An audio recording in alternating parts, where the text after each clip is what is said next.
నమస్కారం. నేను మీ పని భాస్కర్, దిల్షుక్ నగర్, హైదరాబాద్. వెల్కమ్ టు పసుమర్తి జ్యోతిష్యాలయం. Please do subscribe my channel for more videos. Video నచ్చినట్టయితే లైక్ చేయండి, మీ బంధుమిత్రులు శ్రేయభిలాషులకు కూడా షేర్ చేయండి. మనము ఈ వీడియోలో చిట్ట చివరిది అయిన మీనరాశి వారికి ఈ పరాభవనామ సంవత్సరంలో చైత్రమాసంలో ఫలితాలు ఏ విధంగా ఉన్నాయి అనే విషయాన్ని మనం తెలుసుకునే ప్రయత్నం చేద్దాం. ఈ రాశి వారికి కూడా కొంత అనుకూలతలు, గురు సంచారం జూన్ నుంచి కూడా జరగటం జరుగుతోంది.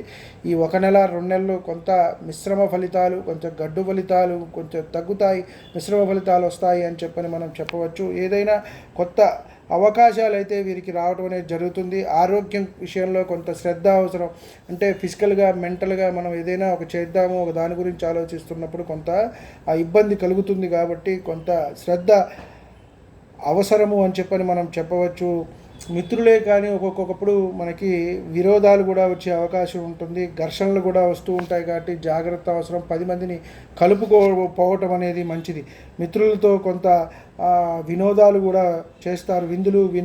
వినోదాలు, విహారయాత్రలు కూడా చేయటం అనేది జరుగుతుంది. విద్యారంగంలో ఉన్నవారికి అనుకూలమైన కాలము. వ్యవసాయ రంగం వారికి కూడా కొంత మొదలుపెట్టిన పని మొదట్లో కొంత చిరాకు పెట్టినప్పటికీ కూడా అన్నీ కూడా నెమ్మదిగా కష్టంతో పని పూర్తవుతాయి అని చెప్పవచ్చు. అంటే ఏ రంగంలో వారికైనా, బిజినెస్ రంగం అయినా, వ్యాపారం, ఉద్యోగం, ఏ రంగాల వారికైనా కొంత చికాకు అనేది ఉంటుంది అని మనం చెప్పవచ్చు.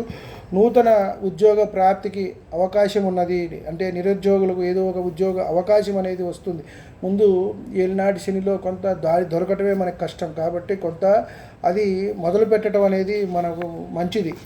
ఇదా అని ఆలోచించకుండా, అలాగే నడిచే మహర్దశకు పరిహారం చేసుకోవటము, అలాగే మాస శివరాత్రి రోజు శివాభిషేకము, అలాగే శనివారం పూట తైలాభిషేకం చేసుకోవటం కూడా ఎంతైనా చెప్పదగ్గ సూచన.